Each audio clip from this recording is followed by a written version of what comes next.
YouTube channel. तो आज अपने चैप्टर पावर शेयरिंग में जो टॉपिक हम पढ़ने जा रहे हैं उसका नाम है फॉर्म्स ऑफ पावर शेयरिंग। तो चलिए स्टार्ट करते हैं। तो पावर शेयरिंग का जो विचार है वो सबसे पहले पॉलिटिकल पावर के डिवाइड ना होने के ऑपोजिशन में आया। हम ये जानते हैं कि बहुत समय तक जो भी पावर्स थे वो किसी अथॉरिटी के हाथ में थे। इसका मतलब है कि बहुत टाइम तक पावर्स जो है वो आपस में डिवाइडेड ही नहीं थे। ऐसा माना जाता था कि जो भी डिसीजंस लेने का राइट है या पावर्स है, अगर उनको डिस्पर्स किया जाए या आपस में बांटा जाए तो हम डिसीजंस जो है वो क्विकली नहीं ले सकेंगे और सही डिसीजंस नहीं ले सकेंगे। बट ग्रेजुअली धीरे धीरे क्या हुआ कि टाइम के साथ चीज़ें बदलती गईं और डेमोक्रेसी का आइडिया जो है या डेमोक्रेसी का जो प्रिंसिपल है वो इमर्ज होते चला गया। लोगों में जागरूकता बढ़ी और लोगों ने समझा कि power sharing is very important in a democratic country. तो यहाँ ये बताया गया है कि पीपल ही है जो पॉलिटिकल पावर्स का सोर्स है और डेमोक्रेसी में सभी इक्वल है और सबको इक्वल ही रिस्पेक्ट मिलेगी और जो भी सारा जो पावर्स है वो पब्लिक में ही डिस्ट्रीब्यूटेड होगा। ठीक है, मॉडर्न डेमोक्रेसी में पावर शेयरिंग के बहुत सारे डिफरेंट फॉर्म्स हैं और बुक्स में भी उन्हीं चीज़ों के बारे में हमको अच्छे से डिस्क्राइब करके दिया गया है। तो चलिए बुक की तरफ बढ़ते हैं और पढ़ते हैं बुक की चीज़ों को। तो सबसे पहला फॉर्म जो है वो ये कहता है कि गवर्नमेंट के जो डिफरेंट ऑर्गन्स हैं, लेजिस्लेचर, एग्जीक्यूटिव, जुडिशियरी, उन सब के बीच में पावर्स जो है वो डिस्ट्रीब्यूटेड हैं। सभी के पावर्स अलग अलग है बट सभी सेम लेवल पे वर्क करते हैं।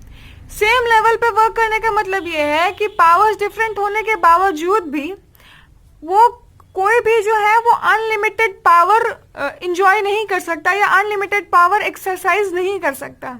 इसका मतलब ये है कि जितने भी पावर्स हैं उन सबका लिमिटेड यूज होगा और जिससे कि बैलेंस भी बना रहेगा तीनों के आपस में। ठीक है, दूसरा फॉर्म ये कहता है कि किसी भी डेमोक्रेटिक कंट्री में फेडरल सिस्टम होना चाहिए। जिसका मतलब ये होता है, फेडरल सिस्टम का मतलब ये होता है कि जो भी कोई गवर्नमेंट है उसमें किसी एक गवर्नमेंट के हाथ में सारी पावर्स नहीं होनी चाहिए। जो भी पावर्स है वो गवर्नमेंट के डिफरेंट लेवल्स पे डिवाइडेड होनी चाहिए। जैसे एक सेंट्रल गवर्नमेंट हो गया, एक स्टेट गवर्नमेंट हो गया, उसके बाद कोई रीजनल गवर्नमेंट हो गया। इस तरीके से पावर जो है वो आपस में डिवाइडेड होनी चाहिए। जैसे बेल्जियम में था कि सेंट्रल गवर्नमेंट में पावर डिवाइड हुए, उसके बाद स्टेट में हुए। तो ये एक एग्जांपल है फेडरल गवर्नमेंट का। ठीक है, और जैसा कि हम देख भी सकते हैं कि बहुत सारी कंट्रीज ऐसी भी हैं जहाँ पे फेडरलिज्म नहीं है। मतलब वहाँ पे जो भी पावर्स है वो किसी एक अथॉरिटी के हाथ में ही सारे पावर्स है, वहाँ पे पावर्स डिवाइडेड नहीं है। बट इंडिया एक ऐसी कंट्री है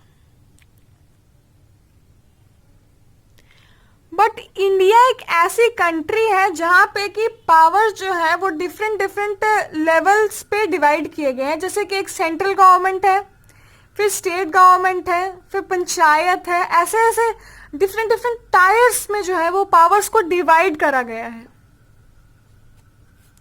और सारे जो स्टेट गवर्नमेंट है या सेंट्रल गवर्नमेंट है या कोई भी गवर्नमेंट है, उन सभी के जो पावर्स हैं वो सभी कॉन्स्टिट्यूशन में मेंशन्ड भी हैं कि कोई भी गवर्नमेंट जो है वो ज़्यादा पावर्स एक्सरसाइज ना करे, सबको अपने अपने लिमिट्स पता हो। ठीक है, उसके बाद थर्ड फॉर्म ये कहता है पावर शेयरिंग का कि जो भी पावर्स हैं वो ना सिर्फ सेंट्रल और स्टेट गवर्नमेंट में तक रहे but social groups like religious और लिंग्विस्टिक ग्रुप्स में भी डिस्ट्रीब्यूटेड हों। लाइक एक हम एग्जांपल लेते हैं बेल्जियम का। बेल्जियम में सेंट्रल गवर्नमेंट भी थी, स्टेट गवर्नमेंट भी थी, बट उसके अलावा एक और गवर्नमेंट बनाई गई जिसका नाम था कम्युनिटी गवर्नमेंट। उसका काम था लिंग्विस्टिक बेस्ड प्रॉब्लम्स से डील करना। ठीक है, तो वैसे ही यहाँ पे ये कहा गया है कि जिस किसी भी कंट्री में कोई भी माइनॉरिटी या वीकर सेक्शन के जो भी लोग हैं उनके लिए एक ऐसी गवर्नमेंट बनाई जाए like community government kind of government, जिससे कि उनकी प्रॉब्लम सॉल्व हो सके, वो लोग थोड़ा अपलिफ्ट हो सके। उनको को भी इक्वल अपॉर्चुनिटीज मिले ताकि वो लोग भी ऊपर उभर के आ सके, और उनके लिए भी कॉन्स्टिट्यूशन में सीट्स रिजर्व्ड हो। हालांकि इंडिया में भी काफ़ी ज़्यादा सीट्स रिजर्व्ड हैं, और हम लोग भी रिजर्वेशन को काफ़ी अच्छे से फॉलो करते हैं इंडिया में भी।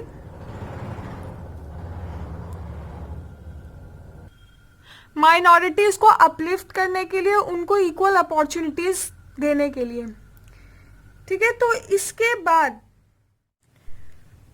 तो अब चलिए पढ़ते हैं last form of power sharing के बारे में। तो लास्ट फॉर्म ये है कि पावर शेयरिंग जो है वो पॉलिटिकल पार्टीज या प्रेशर ग्रुप्स में भी देखने को मिलता है। जैसा कि हम जानते हैं कि डेमोक्रेसी में पीपल अपने लीडर्स को चुनती है, जिससे कि पॉलिटिकल पार्टीज में काफी टाइट कंपटीशन देखने को मिलता है, जिससे कि पावर्स किसी एक पार्टी के हाथ में नहीं रहती। कोई भी पार्टी फ्री है इलेक्शन में खड़े होने के लिए, और कभी कभी ऐसा भी होता है कि मेजॉरिटी साबित करने के लिए अलग अलग पॉलिटिकल पार्टीज को साथ में गवर्नमेंट फॉर्म करना पड़ जाता है, चाहे वो कितने भी बड़े राइवल्स क्यों ना हो।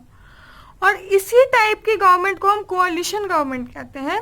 इसमें अगर किसी पार्टी को टोटल वोट्स नहीं मिले हो सरकार बनाने के लिए, तो वो दूसरी पार्टी से मिल जाती है मेजॉरिटी फॉर्म करने के लिए, और मिलीजुली सरकार बना लेती है, ठीक है।